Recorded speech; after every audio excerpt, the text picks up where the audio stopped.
Mesdames, Messieurs, bienvenue dans Vox News, votre rendez-vous quotidien de l'actualité sur Vox Africa. Il aura combattu des régimes en place, mais c'est finalement une embolie pulmonaire qui a eu raison de lui. À l'âge de 84 ans, Étienne Tshisekedi a refermé ses yeux pour un sommeil, cette fois éternel. Aujourd'hui, parler d'Étienne Tshisekedi, c'est revoir l'homme charismatique, droit dans ses bottes et surtout ferme dans ses idées politiques. Qualifié d'incorruptible, son combat d'une vie aura été pour des élections libres dans un pays qui n'a jamais vraiment connu de véritable alternance démocratique. Et sa carrière d'opposant, c'est à 48 ans que l'homme la débute face à un régime moboutiste qu'il juge de plus en plus dangereux et veut peser en contrepoids en créant l'UDPS, l'Union pour la démocratie et le progrès social, fondée en 1982. Face à une renommée sans cesse grandissante auprès de la jeunesse, l'opposant soutenu par son épouse sera emprisonné, passé à tabac, mais rien à faire, l'engagement d'Étienne Tshisekedi dans la lutte est plus fort, au point où il va même à plusieurs reprises se voir proposer de l'argent en échange de son ralliement. À la tête de son mouvement, il sera élu Premier ministre de Mobutu, mais n'y restera que quelques mois à cause de l'entente difficile avec le président. Dans l'opposition, Étienne Tshisekedi a du mal à se faire reconnaître par ses pairs jusqu'à l'élection présidentielle de 2011, où il arrive officiellement deuxième avec 32,3% des voix, une défaite que le candidat perdant avait rejetée à demi-mot. Mes chers compatriotes, vous venez d'apprendre les déclarations du président de la CENI, publiant ce qu'il appelle les résultats provisoires des élections auxquelles vous avez donné le meilleur de vous-même pour l'intérêt de notre pays qui a tant souffert. Je considère ces déclarations comme une véritable provocation à notre peuple et je les rejette en bloc. En conséquence, je me considère depuis ce jour comme le président élu de la République démocratique du Congo. Je vous remercie pour la confiance que vous n'avez jamais cessé de m'accorder et je vous exhorte à rester soudé comme un seul homme derrière moi pour faire face aux événements qui vont suivre. À son arrivée le 26 novembre de cette année-là, l'opposant devenu très populaire avait été empêché d'atterrir à l'aéroport international de Kinshasa, les autorités craignant un bain de foule de celui que l'on avait surnommé le Sphinx de Limete. Mais Tshisekedi n'a pas toujours été de l'autre côté du pouvoir. Dans ses premiers pas en politique, il est un inconditionnel de Mobutu, avec qui il va éjecter le gouvernement de Patrice Lumumba. Plus tard, il sera même ministre de l'Intérieur avant de passer à celui de la Justice. En 1966, il soutient la mise à mort par pendaison de 4 opposants accusés de tentative de coup d'État. Pilier central de l'opposition RD congolaise, son décès dans un hôpital de Bruxelles laisse sans doute un grand vide politique à l'heure où un scrutin présidentiel devrait se dérouler dans le pays en 2018. Au siège de l'UDPS, la nouvelle du décès d'Étienne Tshisekedi a provoqué une onde de choc. Les partisans du leader de l'opposition congolaise sont plongés dans l'émoi et la consternation. D'être calme, d'être aussi fort, parce que c'est la loi de la nature. C'est Dieu qui avait planifié son temps. Et puis, on est là et nous allons continuer toujours la même lutte. Ici, personne n'a vu venir la mort du président fondateur. L'information a fait l'effet d'un coup de couperet. Au départ du président, moi, Crispin, j'étais à l'aéroport pour l'accompagner. Il se portait mieux. Le président n'était pas malade, il a décollé. Mais aujourd'hui, vers 17h30, nous avons appris que le président est décédé. Il est décédé à 17h22. Hier soir, après la confirmation du décès de l'opposant politique, ses partisans se sont massés devant le siège du parti, en signe d'hommage et de recueillement. Nous sommes une génération qui lutte pour l'alternance. Nos grands-parents ont lutté pour obtenir l'indépendance, ils l'ont eu. Le président Étienne Tshisekedi qui vient de nous quitter a sacrifié toute sa vie pour lutter pour l'instauration de la démocratie dans ce pays. Et nous, il nous avait demandé, donné une mission de lutter pour l'obtention de l'alternance. Et nous allons continuer cette lutte-là. Et voilà. Ce militant est inconsolable. Même pas les bras de son camarade lui-même éploré ne calmeront sa douleur. Pourtant, ces partisans de l'UDPS seront perturbés dans leur deuil. À coups de gaz lacrymogène, la police congolaise a dispersé les militants. Un acte qui a soulevé une vague d'indignation au sein du parti. Vous avez été témoin des gaz lacrymogènes. Moi-même, je suis blessé. Ils ont tiré des gaz au siège du parti, pendant que se tenait la rencontre de tous les chefs des grands partis du rassemblement de l'opposition. Plusieurs ont été étouffés et d'autres sont hospitalisés. Voyez-vous le comportement de notre police et de notre armée? Ils n'ont eu aucun respect même pour un grand baoba, Étienne Tshisekedi. L'Union pour la démocratie et le progrès social est fondée en 1982 sous l'impulsion d'Étienne Tshisekedi. Il en assurait la direction depuis la création. Plus qu'un parti, l'UDPS était une famille pour le chef de file de l'opposition congolaise. Ses partisans sont désormais orphelins. Nous sommes tout près de la victoire. L'annonce du décès d'Étienne Tshisekedi a rapidement suscité de nombreuses réactions. En République démocratique du Congo, certains Kinois se sont rassemblés dans la capitale autour du domicile de Félix Tshisekedi, le fils de l'opposant historique. En Belgique aussi, des Congolais regrettent le vide laissé par cette personnalité politique. Pour beaucoup de résidents de Bruxelles, où le leader Maximo est mort, le défi de la République démocratique du Congo est aujourd'hui de trouver un successeur aussi concerné par les problématiques des Congolais que ne l'était Étienne Tshisekedi. Ça me fait mal, c'est un grand papa pour Congo, alors ça me fait mal qu'il est mort. On avait encore besoin de lui compte tenu de tout ce qui se passe chez nous. On a besoin d'hommes pareils, des hommes qui ont su se rattraper. Dans des débuts, c'était pas de la perfection, mais dans la suite, je crois que c'était quand même quelqu'un qui aimait son pays et qui voulait du bien pour le peuple, contrairement à certains hommes politiques de l'heure, quoi.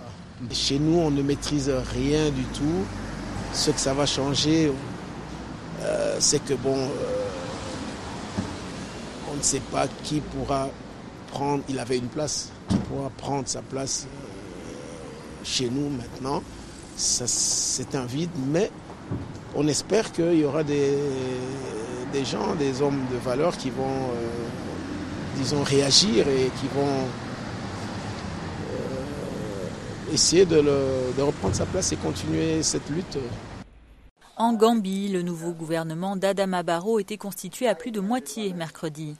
Pour les 8 membres restants, le porte-parole du président gambien a déclaré qu'ils seraient désignés en fonction de leurs compétences, de leur expérience et de leur professionnalisme.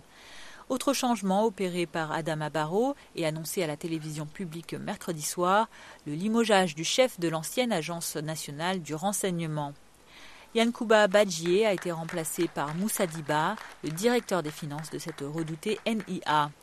Rebaptisé mardi service de renseignement d'État, l'organe était considéré comme l'instrument de répression de l'ancien président Yahya Jammeh. Désormais, il s'abstiendra de toute arrestation, détention ou activité inconstitutionnelle, comme indiqué par la nouvelle administration. Parmi les nouveaux ministres déjà désignés, Mai Fati, ministre de l'Intérieur. Ce conseiller spécial de M. Barrow a été l'avocat de plusieurs opposants.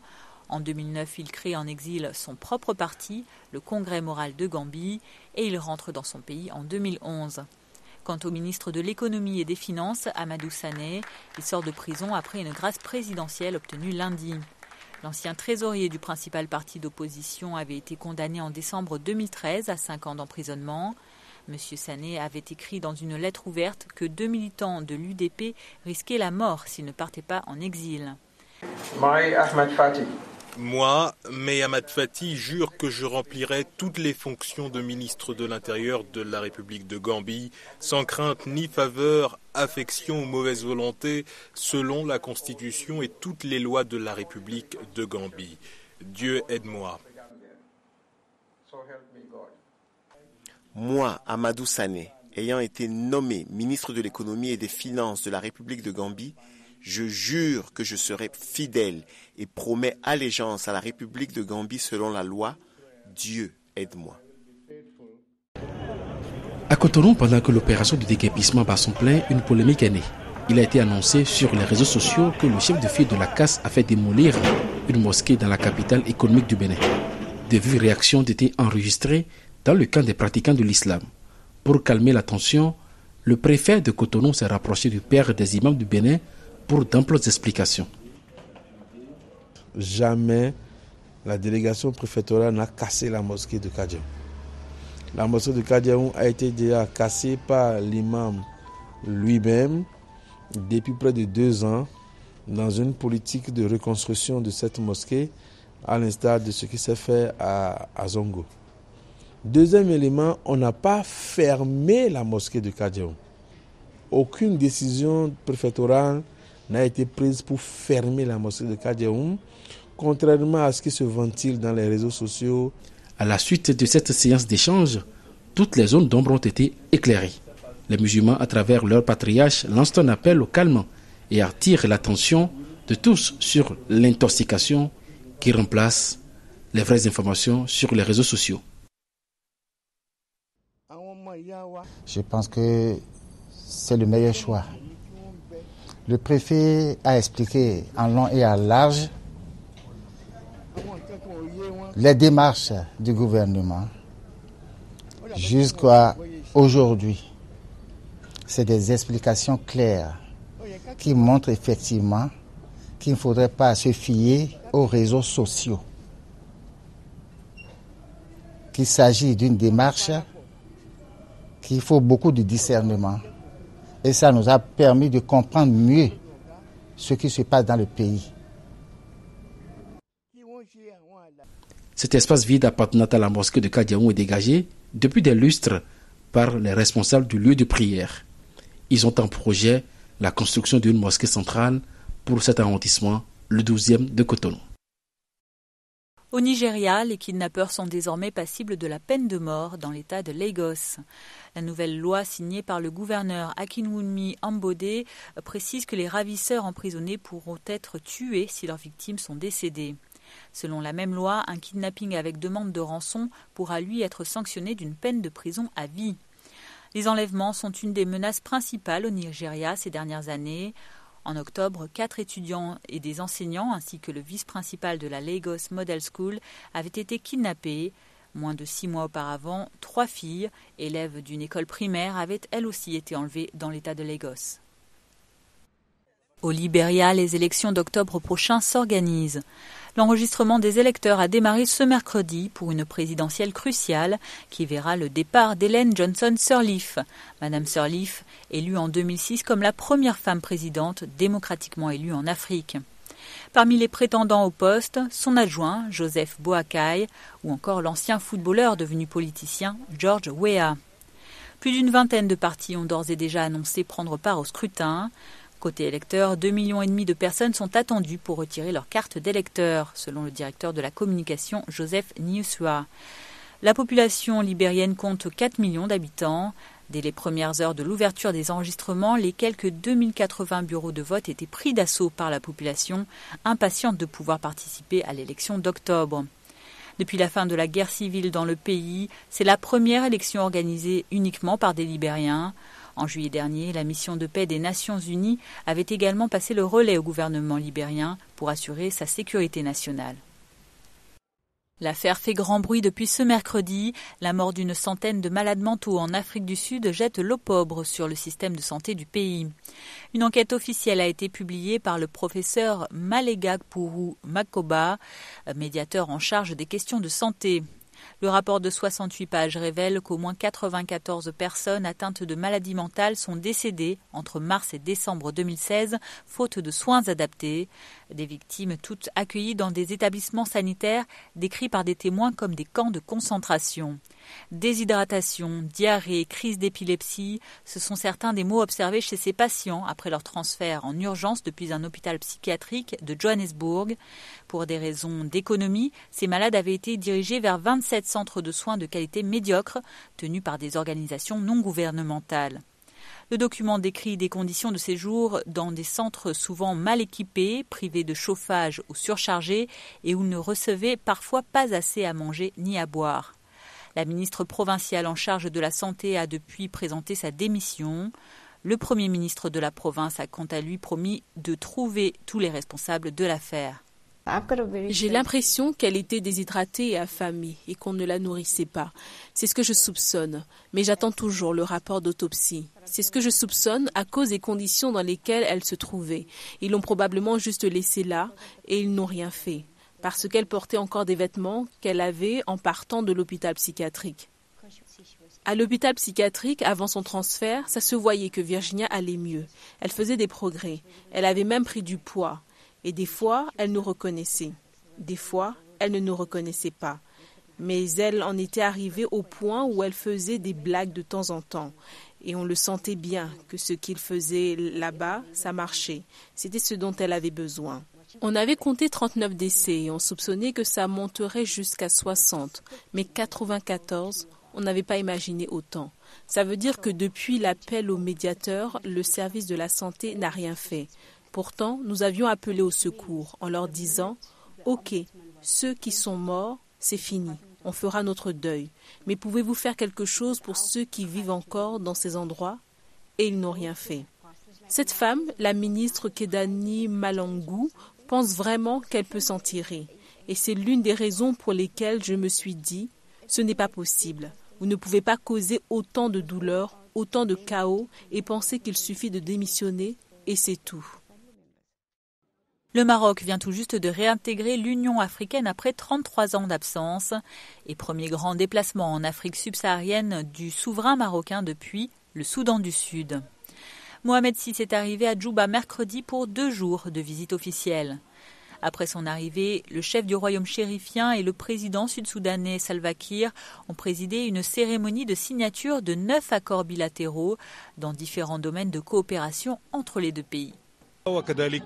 Il y a aussi la question de la coopération, et la coopération est la base pour les nations qui traversent des épreuves, et le Soudan du Sud d'aujourd'hui passe par des épreuves particulières, qui ont leurs défis, et bien sûr la visite de son Excellence le Roi, et tout ce qu'il montre et les accords qu'il va signer, ont pour objectif de renforcer la coopération et à établir un partenariat solide dans l'avenir. Il y a des questions très importantes bilatérales pour lesquelles nous allons coopérer avec le Maroc au niveau régional et international. Nous allons coopérer dans le domaine de l'agriculture. Le Maroc est plus avancé dans de nombreux domaines. Il y a de nombreux secteurs de connaissances dans l'agriculture, dans le tourisme ou encore au niveau de ses relations régionales et internationales. Les gens parlent beaucoup du manque de sécurité au Soudan du Sud et du manque de stabilité au Soudan du Sud. Et la réponse à cela est la visite du roi marocain. Son Excellence le roi est en visite officielle au pays au moment où il y a beaucoup de rumeurs et de discussions sur le manque de sécurité au Soudan du Sud. Et cela contredit tout cela. Je pense que cette visite atteste de la sécurité au Soudan du Sud. À l'international, la sortie du Royaume-Uni de l'Union européenne se concrétise. Mercredi, les députés ont approuvé à une large majorité de 498 voix contre 114 la première étape du projet de loi qui autorise le gouvernement à lancer le processus du Brexit. Les députés ont par ailleurs rejeté un amendement du Parti national écossais qui demandait que le projet de loi ne soit pas étudié. Pour le SNP, le gouvernement conservateur n'a pas prévu de consulter les parlements régionaux avant d'activer le fameux article 50 du traité de Lisbonne qui lancera sa séparation avec Bruxelles.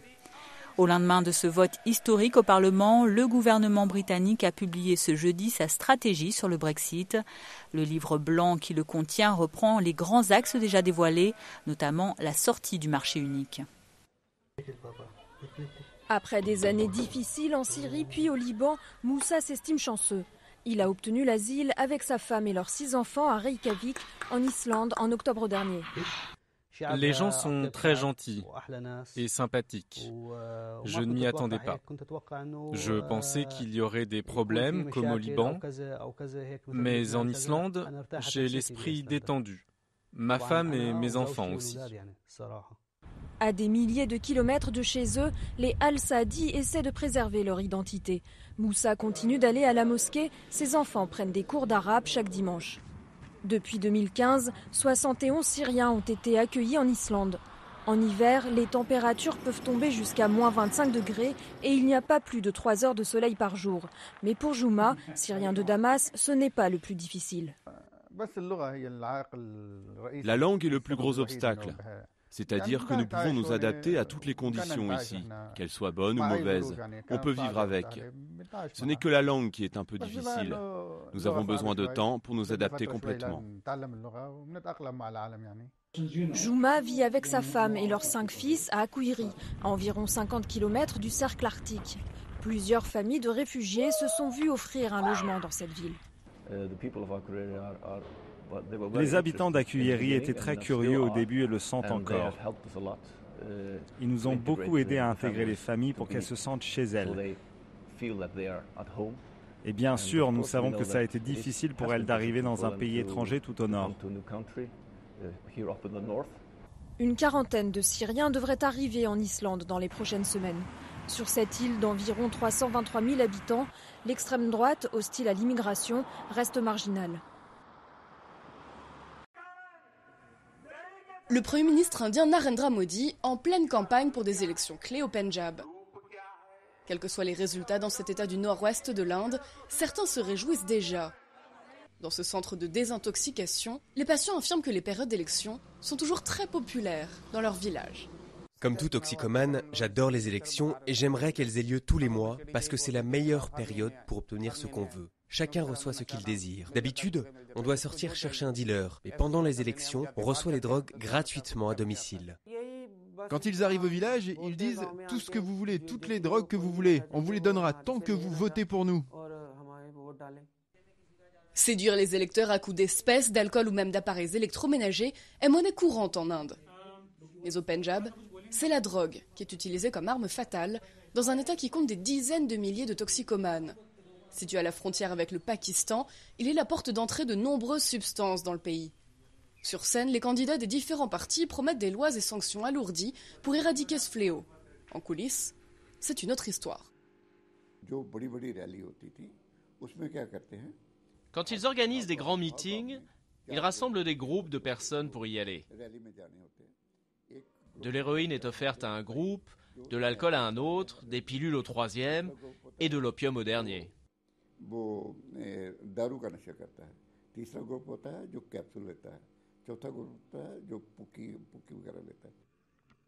La police a promis des mesures renforcées en période électorale avec des barricades et des fouilles de véhicules.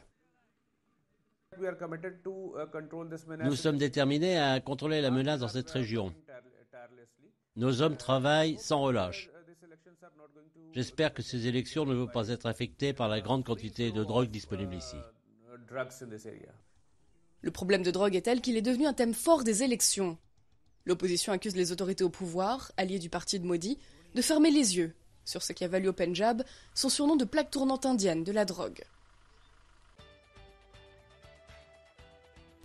Un mot de football avec les matchs de la Coupe d'Afrique des Nations 2017 au Gabon. À Libreville, l'Égypte s'est qualifiée mercredi pour la finale de la CAN aux dépens du Burkina Faso. Après un score d'un but partout à la fin du temps réglementaire, les deux équipes sont parties au tir au but. Les Pharaons ont obtenu leur ticket grâce à 4 pénaltys marqués contre 3 pour les Burkinabés. Un succès à mettre au crédit de la grande performance du gardien nord-africain Essam El Hadari, le doyen de la compétition, âgé de 44 ans. Déjà 7 fois vainqueurs de la Coupe d'Afrique des Nations, les Pharaons sont revenus conquérants dans la compétition après une absence depuis les 3 dernières éditions. L'Égypte revient ainsi en finale après ses 3 dernières victoires consécutives en 2006, 2008 et 2010. L'énigme de ce match intense restera de savoir quel péché d'orgueil a conduit Kouakou Kofi, 20 ans à peine, à vouloir défier le Sphinx El Hadari alors qu'il avait arrêté le premier tir au but des Égyptiens. Une chose est sûre, le gardien égyptien jouera bien sa 4e finale dimanche prochain. Pour le Burkina Faso, ce match est une déconvenue terrible. Les étalons auraient dû gagner. En conférence de presse d'après-match, le sélectionneur Paolo Duarte s'en est notamment pris à l'arbitrage. Première mi-temps, 1 contre 1, mon attaquant va pour la surface. Mon attaquant va pour la surface. Le défenseur coupe la balle avec la main. Monsieur arbitre, que c'est un grand arbitre, souffle la faute après 30 secondes. Après l'insistance du auxiliaire, il donne pas un coup de carton. C'est pas normal. Penalty, c'est l'Égypte qui a gagné bien, avec un gardien qui a une énorme expérience. Sur le match, il y a quelqu'un qui peut gagner, il doit gagner, c'est le Burkina Faso. En deuxième mi-temps, nous avions un problème physique. On avait beaucoup de mal et on ne pouvait pas avoir le ballon. Mais bon, on a résisté. Le Burkina Faso était mieux que nous, ça se voyait. Et puis, on arrive à l'épreuve des tirs au but. On savait que dans l'épreuve des tirs au but, il y a beaucoup de facteurs qui entrent en ligne de compte. La chance en fait partie. Mais vraiment, je suis content d'être une nouvelle fois en finale. C'est la fin de cette édition. Merci à vous de l'avoir suivi. Rendez-vous demain pour un nouveau journal Vox News. Bonne suite de programme sur Vox Africa.